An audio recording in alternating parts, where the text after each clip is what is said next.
السلام عليكم خوتي خواتاتي، مرحبا بكم في هذا الفيديو الجديد على القناة. الموضوع ديالنا اليوم على بنت الغربة فدوى، اللي صراحة الفيديو ديالها كان فيديو حزين بزاف ومؤثر لواحد الدرجة اللي ما تخيلهاش. يعني حكات تفاصيل ديال الرحلة ديالها مع الحمل، مع لحم، مع سميتو المواعيد في السبيطار، مع واحد المجموعه تاع الاشياء اللي صراحه فاش كتسمعها كيضرك خاطرك وتتقولي واش فعلا هذا الشيء كاين في هذه البلاد، رغم اننا ما تعودناش نسمعوا او نشوفوا بحال هذا الشيء، خصوصا في اسبانيا. ف غادي نهضر على الحاله ديالها ونحلل الحاله ديالها، الحاله ديال الفيديو، نهضر على الفيديو عامه كمجمل، وفي الاخير غادي نعطي التجربه ديالي الخاصه انايا مع السبيطار ديال اسبانيا، يعني كيفاش كانت التجربه ديالي مع السبيطارات ديال اسبانيا. فخليكم مع هذا الفيديو، تنتمنى ان شاء الله يعجبكم وتكونوا تستافدوا معنا، واللي عندها شي تجربه مشابهه تشاركنا التجربه ديالها في الكومنتيرات، باش الغرض من هذا الفيديو اننا نسلطوا الضوء على بحال هاد الحالات هادو ويستافدوا نساء اخريات، يعني اللي يلاه مقبلات على الحمل، او لا اللي ربما تتمر من هذه الحاله اللي دابا كتمر منها الاخت فدوى، يعني بنت الغربه. فبحال هذا الشيء مزيان ناقشوه ونهضروا فيه، ومزيان نوصلوا هذا الشيء للمجموعه تاع البنات باش نوعاو اكثر. فالقصه وما فيها ان الاخت فدوى حاليا حامله، تتقول بانها قريبه تكمل 3 شهور، وهاد السيمانه هذه مشات للسبيطار وفاجئوها. قبل ما تعرف ولا تفاجئ، قالت لك بان المواعيد كيعطيوها مده ديال شهر، يعني المواعيد تتكون بعيده وما كاينش داكشي داك الاهتمام. وكيف ما قالت هي، حكات على واحد الطبيبه قالت لها ما عندك ما ديري بالولاد هذه الى اخره.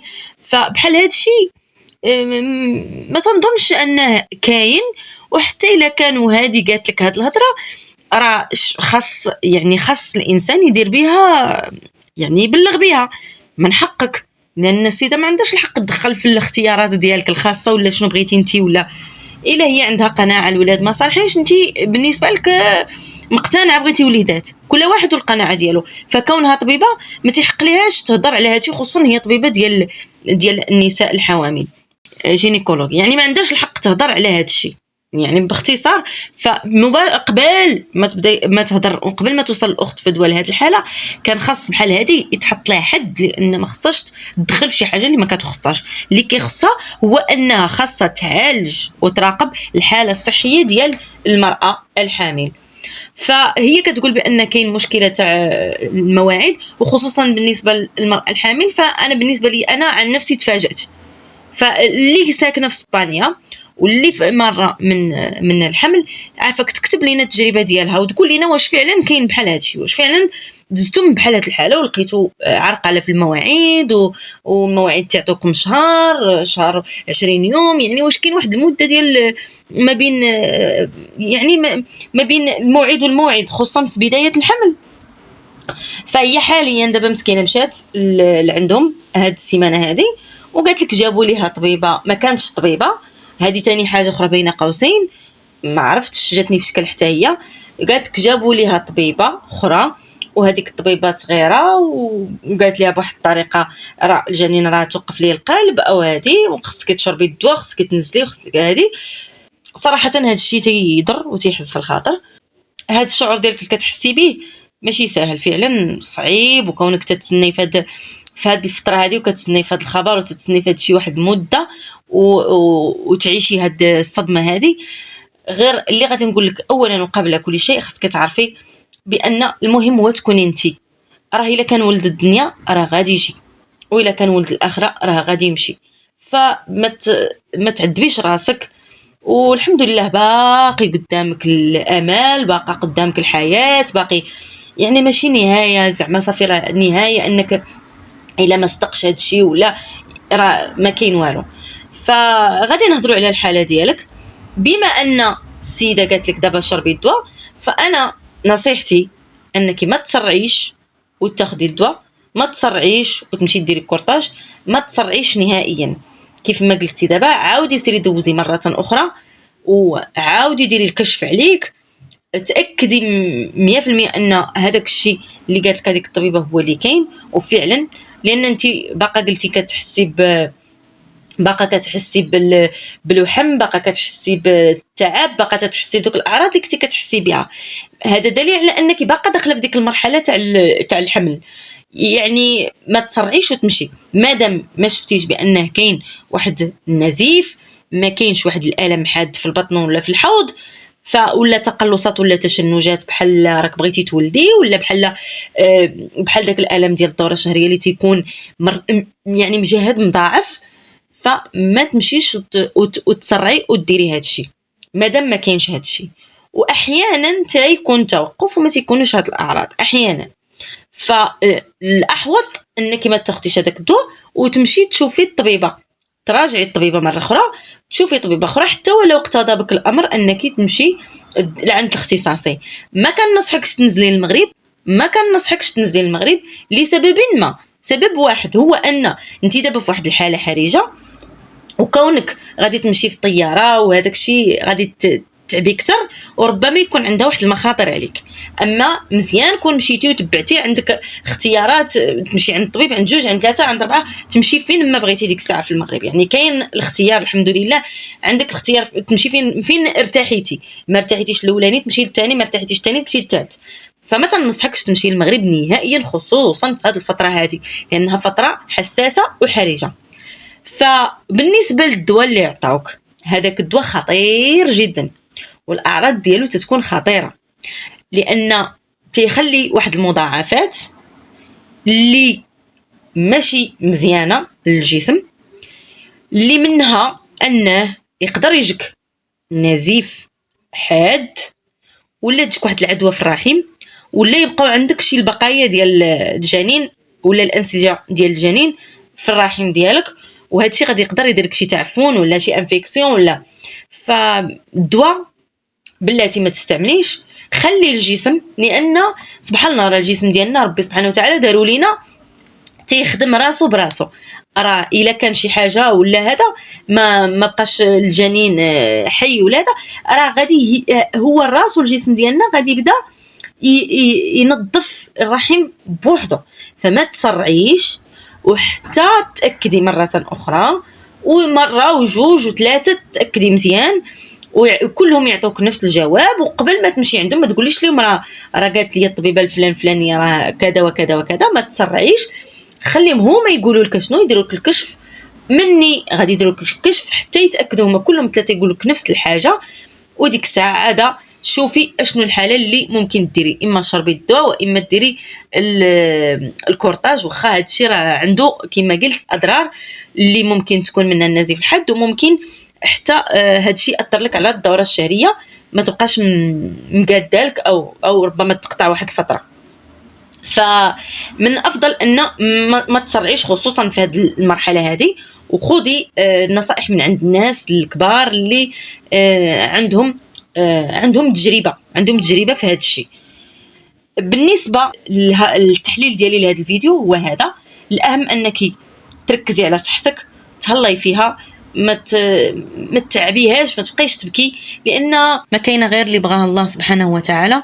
حتى شي حاجه ما تدار بدون الاراده ديالو، واي حاجه دارها والا فيها الخير. والمهم هو انت تبقاي وصحتك تبقى، ولا كان ولد الدنيا راه غادي يجي كيف ما قلت لك. فركزي على راسك، راه باقي مازال ما تبعدتش فيه الروح، راه باقي صغيور، راه باقي غير مضغه، يعني راه باقي صغيور، ما كتبش يجيب الله في مره اخرى. هذه في حاله ما تاكدتي. صحتك النفسيه والجسديه اهم من كل شيء حاليا. بالنسبه لتجربتي انا الشخصيه مع السبيطارات تاع هنا ديال اسبانيا، فانا شفت تعاملوا معايا مزيان. فجيت كان عندي كل سيمانه، كل 15 يوم تحاليل، مواعيد، تيقلبوا دقات القلب، يعني تيديروا واحد داروا لي زعما مزيان. واخا انا كانت هذا الشيء كله درته غير في 3 شهور الاخرانيه، يعني ما كنت هنايا حتى كانت عندي 3 شهور الاخرانيه.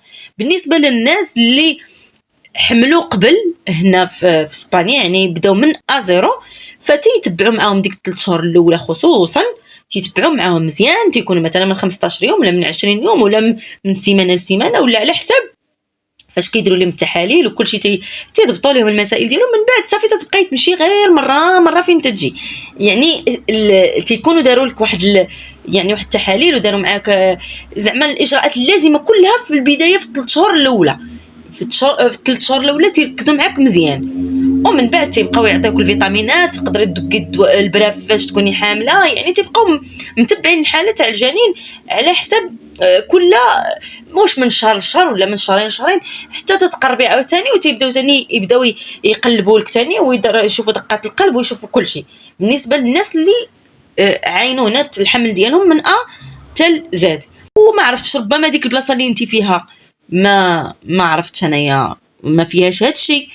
يعني عموما هاد الحاله اللي قلتي انت ما نقدروش نسلطوها على اسبانيا كامله. بالنسبه لي انا سنحكي على تجربتي الشخصيه في بلاصتي فين ساكنه انايا، ما فيهاش هذا الشيء، فيها العنايه بالنسبه للمراه الحامل تتعطاها زعما المواعيد، خصوصا في الفتره الاولى ولا هذه تتعطاو المواعيد مزيانين، يعني ما تتبعاتش المده ما بين هذا ولا هذا، يعني تيتبعوا معك مزيان ويديروا لك التحاليل ويديروا لك كل شيء حتى تيتاكدوا يديروا لك ويجدوا لك الملف ديالك يكون كل شيء مضبوط، وتيبقاو يراقبوا كل مره تيبقاو يراقبوا. ما يمكنش غيبقاو كل مره يمشيو يبداو يراقبوا لك بلا حتى شي حاجه، راه لا شافوا هميا بان الحاله راه مزيانه صافي راه تيصيفطوك حتى الوقت المناسب فاش يديروا لك ثاني واحد التحليله، ولا يديروا لك ثاني يهزوا لك الدم، ولا يقلبوا لك ثاني يديروا لك التلفازه، ولا يقلبوا دقات القلب ولا الى اخره. يعني ماشي كل سيمانه خصهم يديروا لك كونترول، صافي راه شافوا الحاله ولا الجنين غادي مزيان راه صافي وتيبقاو يعبروا لك واش داكشي مزيان. راه الا شافوا المعبرات وشافوا كل شيء مزيان ما تيبقاوش كل مره خصهم يركزوا. ولكن الناس اللي عندها تجربه هنايا خصوصا مع الحمل في اسبانيا وخصوصا في البلاصه فين ساكنه الاخت فدوى، قولوا لينا تجربتكم واش هادشي فعلا فايت طرا لكم، واش عشتوه، وقولوا لنا تجربه عامه في اسبانيا عامه اللي والده ولا حامله. انا عن نفسي تجربتي كانت تجربه رائعه، ما نعاودش لك، تجربه رائعه في المستوى، ما ننساش الخير ولا الفضل ديال هاد الناس، تعاملوا معايا واحد المعامله كالملكه في الولاده ديالي في الثلاث شهور الاخرانيه ديالي، رغم انني ما كنت نعرف لا لغه لا حتى شي حاجه، يعني تعاملوا معايا مزيان واخا ما تنفهمش تيحاولوا يفهموني، يعني داروا معايا واحد المعامله حتى الا بغاو البنات نعاود لهم التجربه نعاود لهم التجربه كيفاش الناس تيتعاملوا. فتنتمنى لك ربي يثبت الحمل ديالك، وانا كنت عشت نفس التجربه ديالك، حتى انا كان غادي يوقع لي اجهاض في البدايات ديال 3 شهور الاولى، فاختي تنشوفك تتحركي بزاف وتتمشي تطلعي كتهبطي كتحاولي تعطي شويه الراحه لنفسك خصوصا في الفتره الاولى، لان حتى انا داكشي اللي وقع لي لدرجه انهم كتبوا لي ورقه باش نبقى ناعسه، لانني الا صافي غير نسني بان راه الجنين ديالي غادي يمشي. التزمت بداكشي اللي قالوا لي ونعست تقريبا 3 شهور على الارض، 3 شهور وانا ناعسه على الارض ما تحركتش نهائيا، وكانت يوقع لي تشنجات في الليل، نزيف، واحد الحاله حتى تنقول صافي راه صافي، يعني فاش نلقى راكم عارفين من بعد وقع لي تشنجات تيجيني النزيف بالالام النيت، تنقول صافي راه مشى هادشي، وتنمشي تندوز تيقولوا لي سير تنعسي راه غادي يوقع لك، سير تنعسي سير عطي راسك راحه صافي، وتنمشي تبعت الدواء ديالي، عطاوني الدواء باش ما نبقاش باش ما يطيحش الدواء، يحاول انه يخلي الجنين لاصق في بلاصتو، كيتعطى النساء المهددات بالاجهاض، وكديري وكتبقاي ناعسه وتتشربي وكتبقاي ناعسه حتى تدوز، خصوصا ديك الفتره ديال 3 شهور اللي تتكون شويه صعيبه. فنطلب الله سبحانه وتعالى يفرج عليك ويكون هذاك الشيء ماشي بصح، وحتى الا كان اختي بصح فالخير فيما اختاره الله سبحانه وتعالى، المهم هو انت، المهم هو صحتك، وان شاء الله دابا تجي الذريه الصالحه، ودابا ان شاء الله تولدي الدراري والهراري كيف ما تنقولوا، والله يعطي لكل محرومه ويرزق كل محرومه من بالذريه الصالحه، يا ربي لا تحرم شي وحده في هذه الايام المباركه، يا ربي فرح كل وحده محرومه بغات الوليدات، واللي ما عندهاش وليدات كتبي كومونتيرات ديالك والناس دعوا معها دعوا معها في نفسكم، نكتبوا لها الدعوات في كومنتات، نطلبوا الله سبحانه وتعالى يفرح كل وحده في هذه الايام المباركه، وعواشركم مبروكه، تعودوا ان شاء الله، ونلتقي ان شاء الله في الفيديوهات القادمه. والسلام عليكم ورحمه الله وبركاته.